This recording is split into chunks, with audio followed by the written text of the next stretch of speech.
지금 뭐 PK 지역에서는 문재인 후보가 굉장한 선전을 하고 있는 것으로 보이고요. 뭐 PK에 소속된 민주당 의원들은 50% 이상까지 이야기도 하시더라고요. PK가 그렇지 않습니다. 지금 그렇지 흔들리고 않습니까? 있습니다. 예. 설명해 좀 해주세요. 예. TK는 이미 이제 홍준표 후보가 뭐 당연히 앞서고 있는 그런 수치들이 연이어서 나오고 있고요. PK 같은 경우는 거의 박빙이 돼버렸습니다. 그러면 추세로 봤을 때 문재인 후보에 대한 PK 지지, 이 낙동강 전선 이것이 무너질 가능성이 꽤 있습니다. 추이가 그렇습니다. 현재 박빙이거든요.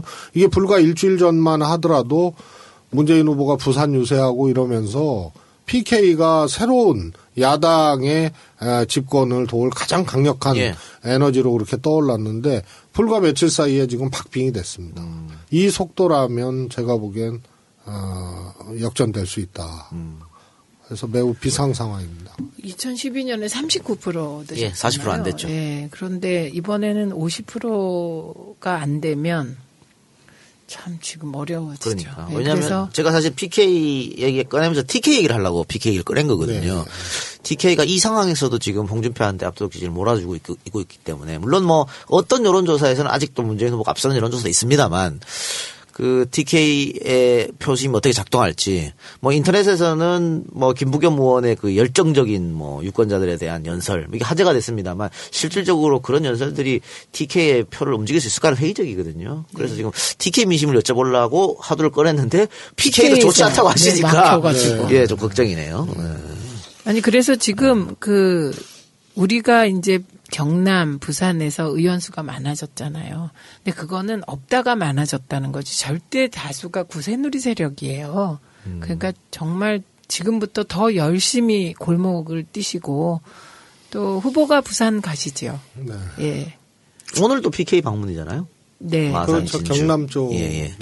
5월 5일 어린이날도 PK 가시죠. 네, 또 내려가십니다. TK. 예. TK 내려가십니다. 그러니까는 조금 약세 지역을 공략하는 그런 곳으로 지금 가는 것 같아요. 참 PK가 잘 지켜져야 되는데. 네.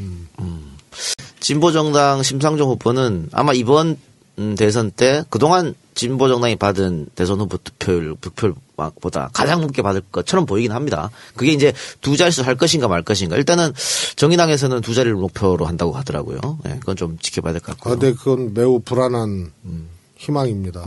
그분들 입장에서는 그렇게 희망할 수 있지만. 네네. 자기 정당이니까 뭐. 그런데 민주당 입장에서는 아무래도 그렇지 하지 말라는 것이 아니고 그 자리가 넘어가면 이런 겁니다. 아까 말씀드렸던 홍준표 후보의 보수 회기 이것이 특정한 지렛대나 발화점에 의해서 폭발적으로 회기되고 또 중도층이 좀 흡수가 되고 이런 상황이면 원래 안철수 후보의 지지율이 폭망하게 되는 거죠. 10% 초반대 혹은 한 자릿수까지 가게 되는 구도면은 제가 보기에는 4.5대 4 구도 정도가 되는 겁니다. 네. 문 후보하고. 그런데 예를 들어서 진보정당이 두 자릿수를 간다는 것은 수치상으로나 산술적으로는 매우 불안한 겁니다. 예. 그래서 두 자릿수를 가야겠다 이런 희망만 가질 것이 아니고 홍준표의 하나의 이 현상들이 하나의 폭발적으로 집결이 됐을 때 보수표가 중도표가 집결이 됐을 때 그때 무엇을 해야 되는가도 이게 좀 그런데 괜히 불안해지네. 이거. 굉장히 15%를 이제 노예 TV 토론하는 그 시간에 SBS에서 세월호 인양 지연이 정치권과 거래, 특히 문재인 후보하고의 거래다. 이런 식의 보도를 해서 오늘까지도 지금 논란이 좀 확산되고 있습니다. 물론 당시 이제 리포트를 지금 SBS에서 다 내렸어요. 다 내리고 뭐 공식적으로 사과를 하기도 했고요. 아마 오늘 SBS 뉴스에서 다시 한번 공식 입장을 밝힐 것처럼 보이는데 일단 선대위에서는 이번 SBS 보도 어떻게 보고 계십니까? 상황 실장님? 우선 매우 악의적이고 예. 기획적이다 이렇게 보고 있습니다. 우선은 이제 구성 자체가 안 되는 보도 아닙니까? 그래서 익명의 해수부 관계자가 한 말을 사실 확인도 하지 않고 보도를 한 거고 국민의당이 그로부터 1시간 후에 기다렸다는 듯이 논평을 했는데 반응을 했는데 그 반응도 굉장히 악의적이잖아요. 뭐 사람이 할 짓이 못 된다. 근데 상식적으로 문재인 후보가 해수부하고 거래할 일 자체가 성립되지 않는 논리 아닙니까? 그래서 저는 소위 말해서 그걸 이제 취재했던 조 기자죠. 조 기자의 내용이 그대로 취재 내용이 방영됐다기보다는 윗선에서 좀 만진 기사다. 그리고 기술이 왕창 들어간 기사다. 그리고 저희가 의심컨대 바로 1시간 만에 반응할 수 있다는 것. 그리고 그것은 짜여진 프레임에 해당하는 그런 워딩들을 했다는 것. 이런 것이 지금까지 아마 역대 선거 포함해서 정치권에서 최악의 이 기획된 보도로 그렇게 얘기할 수 있겠습니다. 일단 해수부에서도 SBS하고 인터뷰한 공무원이 없다라고 공식으로 밝혔고요. 일단 그 보도 자체가 말이 안 되는 게 세월호 인양은 계속해서 지지부진됐었지 않습니까? 그런데 문재인 후보하고 거래가 있었다면 문재인 후보는 박근혜 대통령의 국정농단, 탄핵 다 예상하고 그러면은 일부러 못 올리겠다는 건데 이게 성립이 안 되는 얘기를 지금 하고 있는 거잖아요. 그래서 박주민 의원이 올린 글을 보면요. 그러면 그렇게 할 수 있는 분은 아주 예지력이 너무 뛰어난 분이다. 이렇게. 그렇죠. 예. 그래서 박주민 의원하고 지금 그 SBS 항의 방문도 했다고 이미 갔다 왔죠. 네. 근데 저건 뭐 항의 방문의 문제가 아니고 언론을 위해서도 저런 거는 하여튼 규명을 하고 발본색원을 해야 되고 사법적 조치 뭐 다 해야 됩니다. 그건 뭐 다 당에서 당연히 할 테고요. 그렇습니다. 그런데 국민의당 논평 말씀하셨습니다만 지금 박지원 의원이 트위터에다가 우리가 증거 영상을 공개하겠다 이런 트윗도 지금 날린 상태예요. 그게 페이스북에도 올렸는데 그 증거 영상이 지금 페이스북 올린 그 영상이잖아요. 오거돈 님의 그 동영상이에요. 인사하면서 해수부 조직 개편에 관해서 잠깐 언급한 내용입니다. 그것밖에 없는 거예요? 그것도 그걸 가지고 증거 영상이라고 그러는 거예요? 네. 아니 그러니까 이게 항상 어떤 잘못된 보도가 나거나 팩트가 왜곡되고 그렇게 나오면은 곁가지를 가지고 이제 논쟁을 유발시키거든요. 해수부 2차관을 할 수도 있고 안 할 수도 있는 문제인데 중요한 것은 어제 보도의 핵심은 그 조작의 핵심은 문재인 후보하고 거래했다는 거 아닙니까? 예. 그렇죠. 그러면 해수부 2차관 하나로 세월호 인양을 좌우지하는 그런 거래를 했다는 얘기인데 그러면 문재인 후보의 실익은 뭐냐? 세월호라는 전대미문의 사건 그리고 박근혜 정권이 정말 이 생떼 같은 목숨들이 희생되는 과정에서도 대통령으로서 아무런 조치 안 하고 인양도 고의적으로 늦췄다는 것이 사실 거의 확실시되고 있는 거 아니에요? 그런 상황에서 문재인 후보가 그것도 2등하는 후보도 아니고 1등하는 후보가 껴들어가 가지고 야, 요 타이밍에 해주면은 2차관 해줄게. 이거 했다는 얘기 아니에요? 너무 웃겨요. 그러니까 박지원 그 대표가 거의 저거는 사악한 워딩과 행동을 하는 거예요. 그래서 2차관을 하겠다는 그런 이 정책팀하고의 얘기가 있었다라는 오거돈 전 해수부 장관의 이야기를 증거라고 공개하는 건데 이건 본질하고 전혀 상관없는 얘기죠. 그리고 지금 네티즌들 같은 경우에는 SBS가 갑자기 이러는 것은 그 문재인 후보가 4대강에 대해서 집권하게 되면 문제제기를 하겠다. 그런데 SBS의 모업체가 이제 건설회사니까 그것 때문에 그러는 거 아니야라고 뭐 주장하고 있으면 이건 뭐 확인되지 않은 확인되지 않은 거죠. 그리고 그런데 이제 그런 의심의 근거로 SBS 출신들이 MB정부 청와대에서 비서실장도 하고 지금도 정무수석을 하고 그렇습니다. 있기 때문에 홍보도 맡았었고요. 예, 홍보도 뭐 연이어 맡았죠. 그러니까 이런 의혹이 제기될 만한 일이 벌어진 거고요. 이거는 선거 개입입니다. 언론의 선거 개입.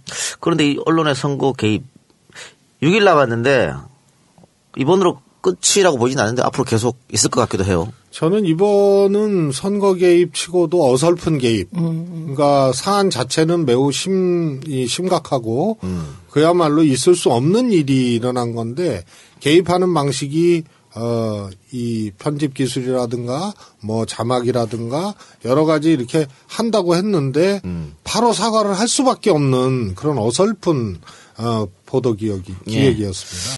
바른정당 이야기를 또 하지 않을 수가 없어요. 저 바른정당이 그나마 그래도 말이 통하는 보수가 아닌가. 박근혜 전 대통령의 국정원단 이런 데서 반대하고 반성하지 않은 집단에서 반발해서 뛰쳐나온 그룹인데 아직 아무것도 달라진 게 없거든요. 지금 자유한국당이 뭐 거기에 대해서 반성하는 것도 없고 박근혜 대통령은 그대로 아직 당원으로 남아있는 상태고 그럼에도 불구하고 이 바른정당 사람들의 13명쯤 되죠. 13명이 탈당해서 다시 자유한국당으로 들어가겠다. 이런 얘기를 하고 있어서 과연 이게 정당 민주주의가 맞는가. 과연 바른정당 국회의원들이 국가와 국민을 생각하는 것인가 아니면 본인의 앞으로 앞날만 생각하는 것인가. 이렇게 좀 논란이 많습니다. 그 14명이 13명 된 건 왜 그런지 아시죠? 황영철? 네. 그게 그 14명 중에 3명을 콕 찍어서 친박 쪽에서 못 받겠다 이렇게 나온 거예요. 네. 권성동, 장제원, 황영철. 이 세 분이 그 국조할 때 최순실 국정농단 국조할 때 활약상이 대단했던 분들이거든요. 그래서 콕 찍어서 너네는 오지 마라. 그러니까 황영철 의원이 스테이하겠다 이렇게 된 거죠. 그러니까 일단은 이건 뭐 유불리를 떠나가지고 이 자체 이 13명이 탈당한 자체 그러니까 30몇 명이 탈당해서 새로운 당을 만들어 놓고 다시 들어가겠다고 하는 이 자체에 대해서 어떻게 생각하세요? 우선 그 처음에 바른정당을 만든다라고 했을 때 그러니까 새누리당 탈당할 때 그때 바른정당 지지율이 당시 이 새누리당을 넘어섰잖아요. 네. 제가 그때 어느 방송에서 그랬습니다. 바른정당은 결국 뿔뿔이 흩어질 수밖에 없다. 정당으로서 존속하기 어렵고 역시 보수의 적통은 새누리당으로 다시 귀결된다. 그래서 예견된 일이었습니다. 예. 예견된 일인데 탈당해서 바른정당 만들었으면 정치적 승부를 거기서 봐야 되는데 제가 보기에는 그쪽 의원님들이 정치적으로 갈등하고 또 어려운 과정 이것을 처음 겪는 거거든요. 그러다 보니까 어려움에 대한 학습이 안 돼 있는 분들입니다. 정치 참 쉽게 했죠. 많은 수의 국민들이 기울어진 운동장 높은 편에 있는 그 새누리당 의원들을 쉽게 지지해줬고 쉽게 배지 달고 그랬단 말이에요. 노무현 대통령 탄핵 역풍으로 새누리당이 흔들렸을 때도 126석을 했습니다. 그렇죠. 우리는 조금 뭐 오해받고 뭐 이러면서 17대 152석에서 18대 때 81석으로 반토막 났고 그래서 아주 탄탄한 기반 하에 지역구도 또 보수층이 두껍고 인력과 물리력 이런 것을 다 오랜 시간 동안 좌우지해왔던 정당으로서 어려움을 처음 겪는 겁니다. 그러다 보니까 이럴 때 어떻게 해야 되는지 이럴 때 본질을 어떻게 잘 꿰뚫고 추스려야 되는지 자신의 개인적인 정치적 지향과 이런 이 국정농단 사태 또 스스로들 당이 깨지고 이런 사태에서 나의 지향과 이런 환경 공심을 어떻게 잘 균형 있게 헤아리고 조화시켜야 되는 이게 전혀 학습이 안 되는 거죠. 그렇지 않습니까? 근데 지금 탈당한 사람들이 이제 거의 다들 이제 지역구를 갖고 있는 의원들인데 뭐 나름 조직도 있을 거 이럴 거 아닙니까? 그러다 보니까 이 잠자코 있던 보수들이 홍준표한테 쏠리는 게 아니냐 이런 이야기가 많이 나오고 있어요. 그러면서 뭐 어제 발표된 여의도 연구소 여론조사 같은 경우 보면은 이제 안철수 또 홍준표 후보가 거의 붙어 있는 동률을 이루는 이런 그게 뭐 일부러 그런 발표를 어제 냈는지 알 수 없습니다만 그렇게 하고 있습니다. 어떻게 홍준표 후보로 쏠릴 것 같습니까? 보수표가? 안철수 후보는 떨어지고? 이미 뭐 실버 크로스라 그러대요. 골든 크로스가 아니고. 그거는 일어난 거죠 이미. 일어난 겁니다. 추이가 굉장히 빠른 속도로 지금 사실 일어났다고 지지율 교차 현상이 일어났다고 보는 거고요. 조금 더 지속될 가능성이 큽니다. 다만 보수의 투표일, 회귀한 보수의 그러니까 제가 이 창시한 유권자 행동 3단계론 선호도 이건 여론조사 그다음에 꼭 홍준표를 만들어야겠다. 결단이죠. 결심. 그다음에 투표장 가야 되거든요. 액션.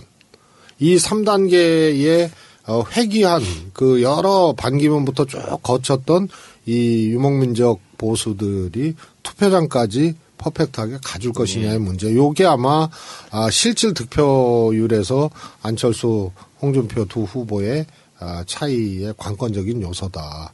그러나 저는 홍준표 추세가 아주 좋고 이것이 특정한 계기를 만나서 매우 폭발적으로 결집할 가능성도 확률은 크지 않지만 여전히 있다. 그래서 그 발화점이 뭐냐를 홍준표 후보 측에서는 계속 찾을 것이고 그중에 하나가 상상을 초월하는 네거티브가 하나 자리 잡을 수 있다. 이미 시작한 거잖아요. 상상을 초월한 네거티브를 세상에 그렇죠. 대권 후보 토론을 그렇게 만들 수가 있어요. 그러니까. 근데 안철수 후보의 지지율이 떨어지면 특히 호남 같은 경우에는 상대적으로 문재인 후보 지지가 더 올라가지 않을까요? 그럴 개연성이 그렇죠? 있습니다. 예. 그래서 뭐 거기에 대해서는 문재인 후보가 뭐 이렇게 나쁘게 볼 거 아닐 것 같기도 한데요. 나쁘게 볼 거 아닐 것 같긴 하지만 또 아까 얘기한 폭발성 있는 무엇인가 그게 외교안보 사안일 수도 있을까요? 어쨌든 그런 남은 상황에서. 예, 그런 것을 만났을 때 저희도 긴장해야 되는 거죠. 예. 그럴 수도 있고. 지금 상태로 보면 오히려 유승민 후보가 심상정 후보보다 지지율이 낮게 나올 수도 있겠다. 뭐 이런 생각도 드는데 그렇게 되면은 대통령 선거 후에 이제 국민의당은 더더욱 국민의당이 아니죠. 바른정당은 더더욱 이제 와해 분위기. 그러면 이제 아까 얘기한 뭐 국민의당으로 갈 수도 있을 것이고 어떻게 정계 개편 이야기도 아마 나올 겁니다만 바른정당의 일부 사람들이 민주당으로 들어온 거에 대해서는 혹시 어떻게 생각하세요? 뭐 그런 조짐이 아직 없으니까요. 아직 없으니까. 예. 뭐 가정을 전제로 고민할 필요는 없습니다. 할 일도 많은데. 네네. 심상정 후보의 상승세는 어떻게 생각하세요? 매우 유의미하고 또 고무적이라고 봅니다. 그래서, 문재인 후보께 뭐 건의도 이렇게 드릴 예정이지만, 이해찬 전 총리께서 아주 좋은 말을 했어요. 대통령 선거를 경쟁으로 볼 것이 아니고 국가를 어떻게 우리가 책임지겠다. 이것을 유권자에게 보여주는 것으로 자세를 가져야 된다. 그런 차원에서 보면 심상정 후보의 약진 그것을 우리 민주당이 그것을 뭐라 그럴까요? 유불리의 문제로만 보질 말고 오히려 이후 국정운영 과정에서 하나의 그 파트너 혹은 정책적인 연대 이런 것을 선거 과정에서 오히려 국민들께 공개적으로 이런 정책은 않겠다. 이런 것은 함께 하겠다. 이러면서 좀 뭐라 그럴까요? 선의의 행보들을 같이 해 나갈 수 있다. 그러면 심상정 후보는 후보대로 유의미한 뭐 그런 지지율을 보이고 우리 문재인 후보는 후보대로 훨씬 더 안정감 있고 폭넓은 것으로 부동층이나 이런 분들을 공략하는데 더 잘 작동할 수가 있다 이렇게 봅니다. 그게 2004년 총선 때 그때 열린우리당도 152석 얻고 그때 민노당이 10석 얻었죠. 두 자리 얻었죠. 네. 그러니까 그게 그 전통적으로 진보 개혁 진영이 같이 상승하고 네. 또 2007년 이후에 2008년에는 같이 떨어졌잖아요. 네. 네. 그래서 이게 갈등적으로 가는 것이 얼마나 도움이 될까 검토돼야 될 것 같아요. 그렇습니다. 지금 양당 지지자들은 좀 갈등으로 가는 것 같은데요. 저는 지지자들의 의견이나 정서, 반응에 대해서 제도하려고 하면 안 된다고 생각합니다. 문재인 후보 지지자들은 얼마나 절실합니까.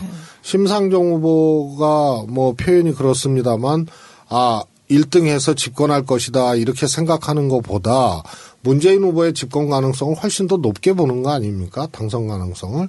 그러면 문재인 후보 지지자들은 누구보다 더 절실한 거예요. 이거 집권해야 된다.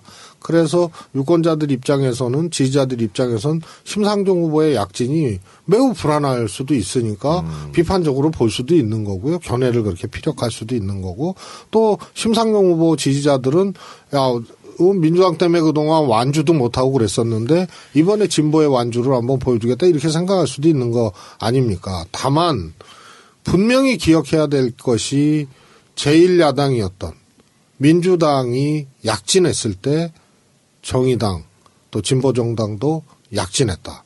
그러나 참여정부 때 우리가 집권했을 때 그때 진보정당의 태도와 정치는 매우 바람직하지 못했다. 그런 반성적 성찰로부터 이번 대선에서 스스로들의 어떤 자세 스탠스를 잘 정하고 갖고 가야 된다 이렇게 봅니다.